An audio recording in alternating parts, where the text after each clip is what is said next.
May the words of my mouth and the meditation of our hearts be acceptable in thy sight, O Lord, our strength and our redeemer. Amen.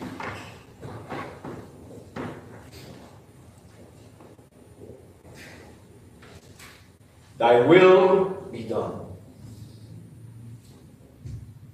In our previous sermon, we saw how Jesus foretold that his kingdom will make a call that will extend to all, transcending all human boundaries. But he also foretold that this free invitation will not be sincerely embraced by everyone.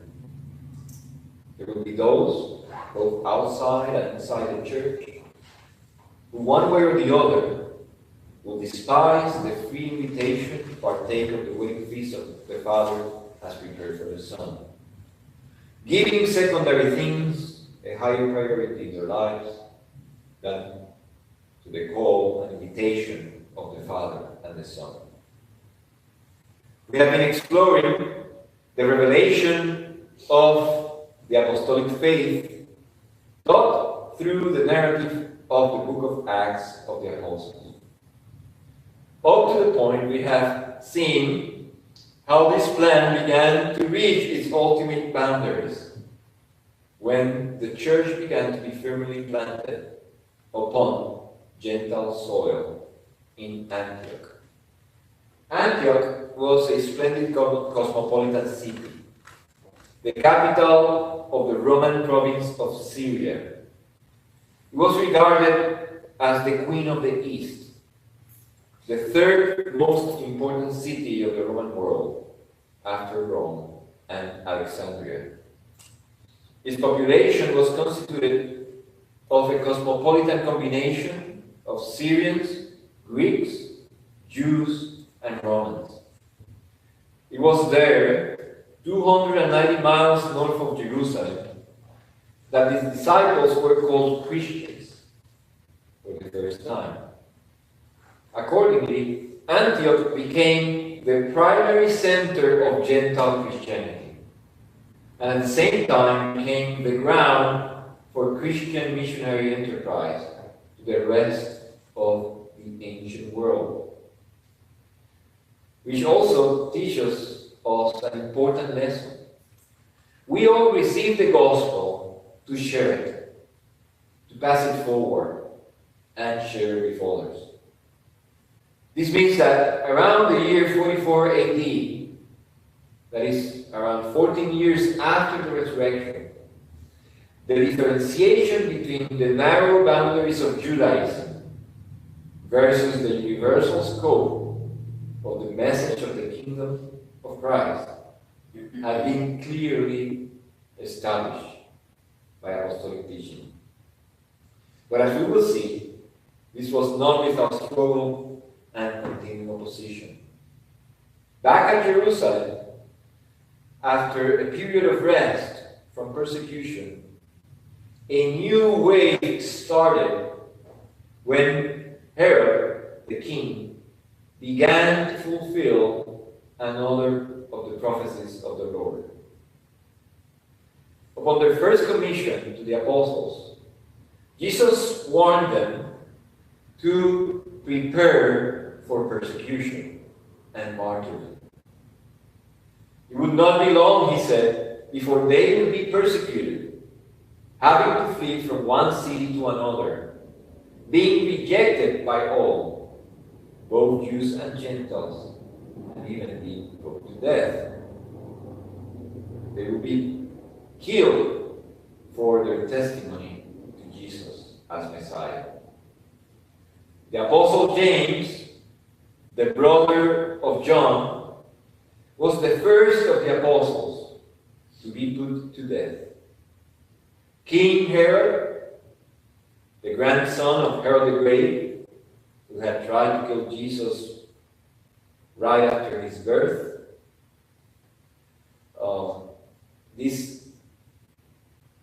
King Herod was the grandson of Herod the Great. And this grandson carried along the same murderous design of his ancestor by putting to death the disciples of Jesus. Like the murder of John the Baptist, this was once more an instance in which temporal authorities abused their God-given power by turning the lawful use of the sword against the innocent for unlawful and unworthy reasons. The news of the extension of Christianity to Gentile regions surely excited the jealousy of Jewish unbelievers at Jerusalem against Christians even more. King Herod, calculating as a savvy politician who was always looking how to gain greater worldly approval, capitalized upon such sentiments by arresting and killing the first apostle who was put to death, which Scripture says pleased the opposing Jews, and therefore worked to Herod's advantage and according to his plan. So therefore this king thought to continue this policy, which had been advantageous for him, by giving the same treatment to Peter also, who was well known to be first among the apostles. So Herod took Peter and put him in prison, planning to execute him after Easter. The story of what happened next has many instructive lessons concerning how the church is called to respond in times of crisis and live in the world, especially in support of its pastors, and also the power of God to override evil plans and designs and to turn them into good. First, we note how Herod did everything in his power to guard this prisoner, putting 16 soldiers, 4 groups of 4 each, in charge of his custody. This can be read in Acts chapter 11. These 4 groups would relieve each other at set times, while the prisoner remained constantly chained to 2 soldiers, 1 on each side. The others will take turns as sentinels at each of the 3 level doors guarding the dungeon, the last of which was a massive iron gate giving access to the city. In other words, Peter was in what we could call a maximum security prison with no chance of escape, humanly speaking, awaiting execution. The church, we are told, was praying for him while still mourning the death of the Apostle James, and was understandably also fearful for its own security. Nevertheless, it responded to the crisis with fervent prayer on behalf of Peter. And this is the first lesson we learn from this crisis. We do not know the will of God and when or how our prayers will be answered. Nevertheless, our prayers should be persistent and fervent, for that which we love and hope, even when God's answer may be no. I am sure that when St. James the Apostle was first arrested, taken to prison, also facing execution, the church probably prayed as fervently for him as they were now praying for Peter. Yet in one case, the prayer was answered with amazing temporal deliverance, while in the other, it was not. Jesus prayed on the night in which he was betrayed, that if it was to be possible, he would be spared of drinking that cup. But he submitted his petition to the will of the Father as the ultimate criteria for the answer. Not my will, or thy will be done. And this teaches us a very important lesson about prayer. Prayer is God-given means by which to express our thoughts and needs to the Father. But these are always conditional and secondary to the greater and perfect will of God, which is sovereign. So prayer is not so much about getting what we want than about wanting what He wants. Our understanding of each situation is limited. And we may at times even pray for the wrong thing unintentionally. But God knows what is best and will respond to our prayers accordingly.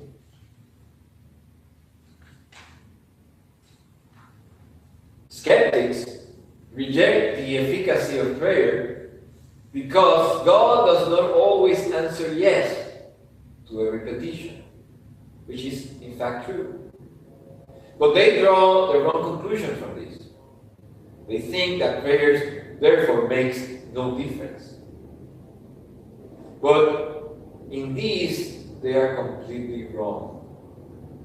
Prayer makes all the difference in the world, even when the answer may be negative to our desires. Our concern is not to pray only for the things we think are likely to happen, pretending to know the will of God beforehand, before committing to pray for something. But rather, we should pray earnestly for that which we think is good and right, while always submitting the final answer to the will of the Father, according to His divine, infinite knowledge and providence. Because God alone knows and decides in each case what is the best, according to His sovereign plan. Our job is to ask and trust in His response, whatever that may be. But we can ask, why would God encourage us to pray earnestly in all circumstances, even though the answer to our prayers may be no? Because when we pray in earnestness, something extraordinary happens. The will of God becomes our primary concern. And we learn to submit to Him, desiring His will, whatever it may be. So that at the end, we know with certainty that the matter being laid in God's hands will work for the best, whatever the outcome may be. And therefore, we are able to render Him thanks by faith in all circumstances, knowing that God's will has been done, regardless of the limitations of our understanding or all the other insufficiencies. In other words, prayer is an expression of faith, by which our spiritual life and intimacy with God grows as we seek the will of God to unfold through time in all the affairs of our lives, even to the smallest detail. If we do not pray, then these lessons cannot be learned. And we live in this world as practical atheists. That is, as people who do not believe that God exists, or that if He exists, cares enough for us to listen to us. Thinking that events just happen by luck, or without rhyme or reason. Without prayer, our understanding of our lives will be misleading. From Christ's example and the example of the church, we learn to pray earnestly and continually, always, in all circumstances, but even more especially at times of great trouble. Always trusting and placing the final outcome of every matter upon God's sovereign will and hands. In that way, like the Lord, we grow in patience and perseverance, in humility and obedience, becoming more and more pleasing to the Father, being transformed more and more into the likeness of the image of the Son. Now let us consider the supernatural way in which the prayers of the church were answered in this instance.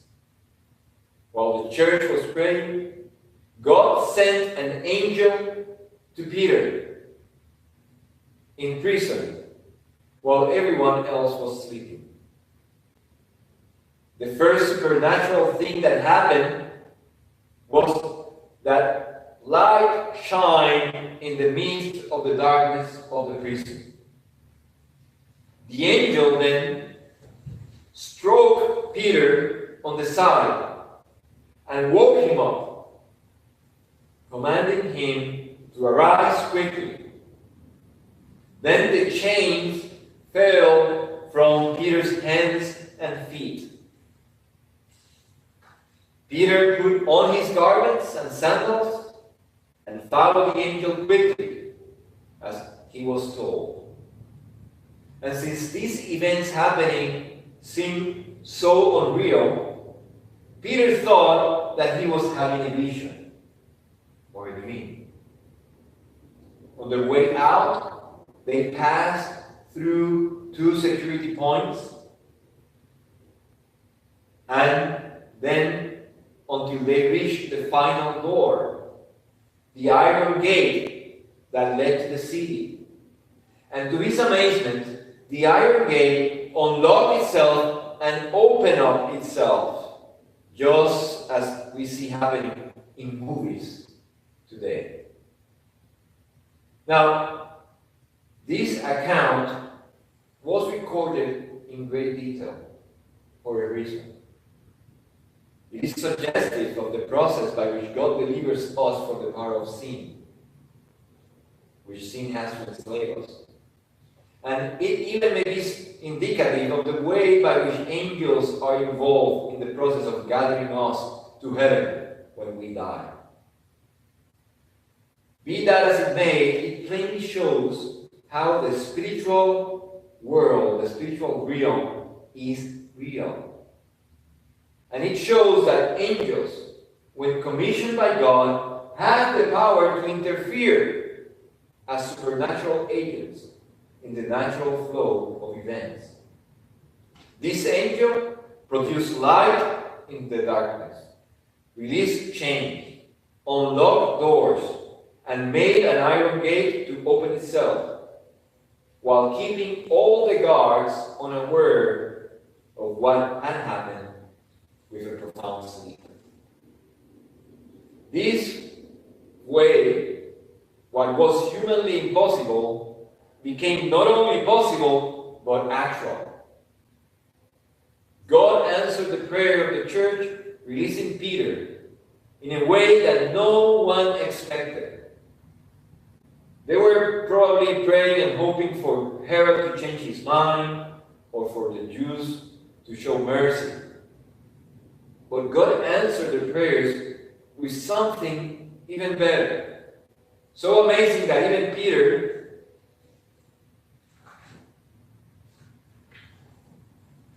to whom this was happening, could not believe it. And the same thing happened to the disciples later, as we shall see. But before exploring that part of the narrative, let us examine the implications of this narrative. The powers exhibited by this angel have always been at the command of God's disposal. When Jesus was in prison, the Father could have sent millions of angels who could have taken him out of even the darkest prison. And Jesus even said that this could be so. But this did not happen. Not because God lacked the power, or because the angels would not do it.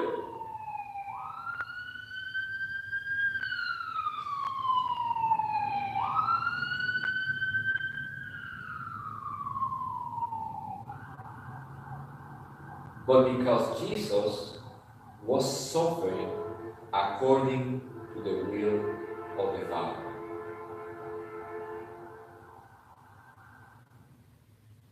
And we can say the same thing about St. James' martyrdom. The church earnestly prayed for his deliverance, but the answer came in the form of martyrdom. In the case of Peter, he was released from prison to their amazement and comfort. But now let us consider this from the perspective of eternity. In answering no to the first time, James was given the honor of martyrdom and the occasion to become the first among the apostles to begin to enjoy the heavenly mansions Christ said he was going away to prepare for them. On the other hand, the release of Peter meant that he would have to endure many more years of toil and trouble before finally being put to death also. Which he did not mind, as he tells us in his last letters, because by that time he had learned that the will of the Father is always the best for the well-being of the church, and is therefore more important than any personal consideration. It was a life of prayer and submission to the will of God in faithful discipleship that taught Peter this important lesson, that taught him to be patient, obedient, and persevering in prayer in the service of the Lord, seeking the will of God above all things. We, disciples of today, have been given the challenge and privilege of living 2,000 years after these prophecies were first made and began to be fulfilled. We live at a time when the time of their final fulfillment is nearer than ever before. When the Lord first gave these promises to the church, he commanded us to watch and pray that we do not fall into temptation, because our flesh is weak. In other words, we are liable to lose sight of God's will as our highest priority. We are liable to fail in our prayer. We tend to examine temporal events just in light of their temporal implications for us. And that is fine as far as it goes. But our duty to pray implies that there is an overriding eternal plan which ought to be always our primary concern and the primary object of our earnest prayer life. That the will of God be done, and that his kingdom may come on earth as it is in heaven. May the Lord grant us such a spirit of prayer, that his name may be glorified in our lives more and more until he comes. Amen. Let us pray.